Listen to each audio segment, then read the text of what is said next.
I think it's a nice outlook, and it's nice to be able to talk about the industry back in profitability, given the horrible times we've gone through over the past few years. A lot of hard work, still a lot of challenges to face, but we're cautiously optimistic about the outcome for 2023 and indeed beyond into 2024. When you talk about forecast profitability of 9.8 billion, that sounds like a huge, well, it is a huge figure. But when you look at it in terms of the margin on revenues of 803 million, it's a net margin of 1.2%, and this is very, very small. We talk about an average of $2.25 per passenger carried. Somebody said this morning wouldn't even get you half a cup of coffee in Geneva. So it's nice that we're back in profitability, but the levels of profitability are still wafer thin. So there is a lot of work to do, particularly given the damage that was done to balance sheets in the airlines through the period of the pandemic. I think the frustration we have now is that the issues are primarily outside of our control. Is spare parts.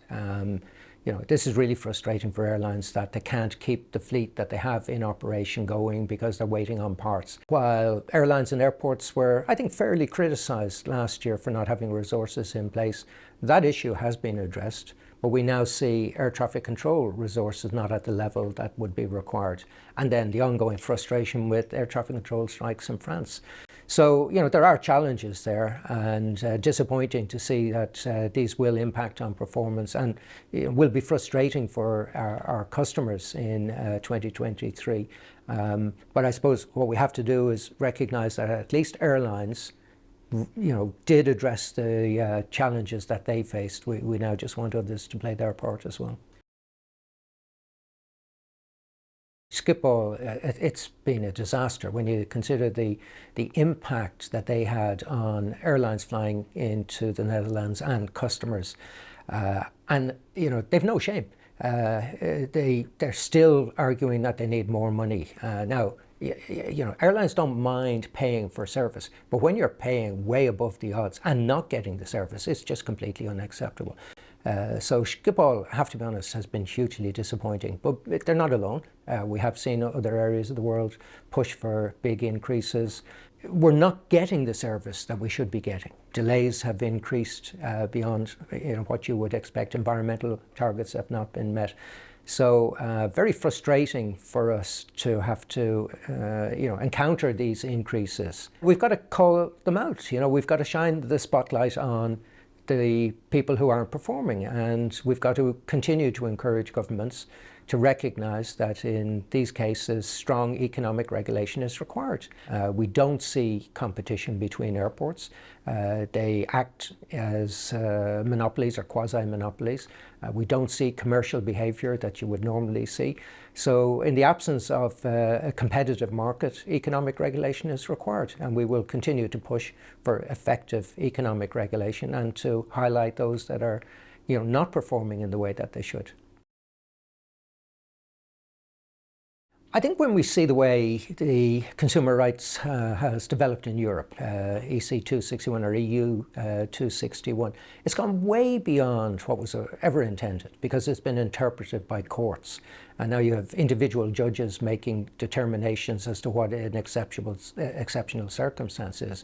I think what regulators don't often understand is they don't come for free. The idea that people are getting compensated just adds to the cost base of the airline, and if the cost base is inflated because of inefficient regulation, that's ultimately getting passed back to the consumer. So the consumer isn't benefiting from this. And what's even more frustrating is when airlines are having to compensate for problems completely outside of their control. It was disappointing to see the US say that they're going to model their consumer protection legislation on the EU, when the issue in the US is air traffic control, which has nothing to do with airlines and everything to do with the US government. It is an area that we have to push back on. Difficult to see how we can get individual countries to align, but that doesn't mean we should stop and accept what we're seeing at the moment. We have to start by identifying where the problem lies. We have to ensure that we point out to these regulators where the problem exists and to deal with the problem. So if you think of Europe, this idea that compensation would ultimately lead to a better performing industry, we've seen no reduction in delays or cancellations. So what we've got to do is try and make sure that people understand that where airlines are at fault, we should be expected to look after our customers. But where that fault lies elsewhere, then the penalty should apply to the cause of the problem, not just automatically assume that it's the airline at fault. I think the first thing we do is point out that it is the only way that our industry is going to get to 2050. There's no alternative to using SAF. Now, it's not just SAF that will get us there, but it is this most significant contribution to the abatement that will be necessary to achieve net zero. And therefore, we want everybody to play their part in that. Airlines have signalled very strongly that they will use SAF where it's available, despite the increase in cost.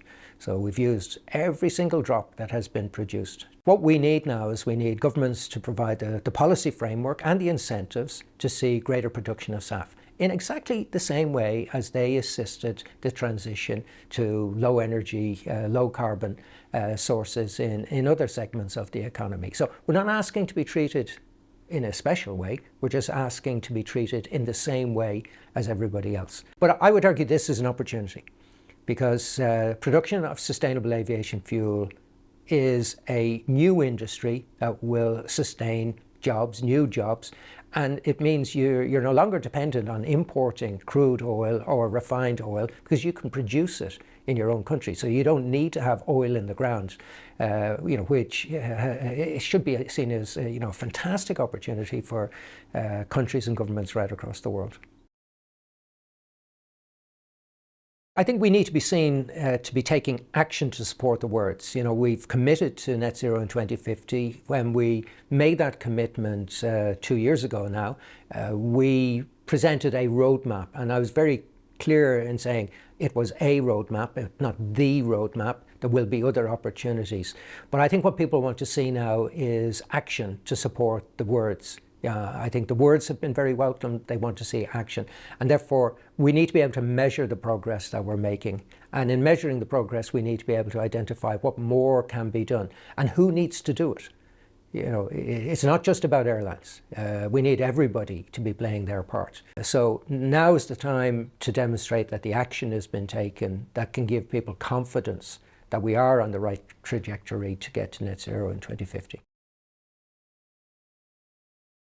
It's an area we have to be very careful. We have to really understand that what we say is going to be challenged by people. There are groups out there who don't want to see us succeed.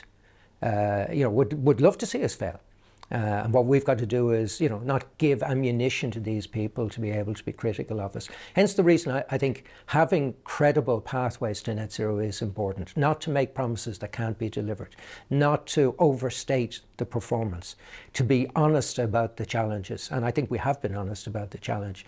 And to make sure that the words we use that we're careful in our choice of words, that we can't be accused of misleading consumers or regulators. And therefore, it's a new area, but I think airlines are becoming much more aware of the responsibility that they have in relation to this. I'm really pleased with the progress that we're making, and it just demonstrates, what gets measured gets done. So we've got to continue on the path to not just meeting the target that we set for 2025, but hopefully to exceed that, and then look at what the next target is. The job is not done. And there's still areas within the industry where female representation is very, very low. Technical areas, engineers, mechanics, pilots.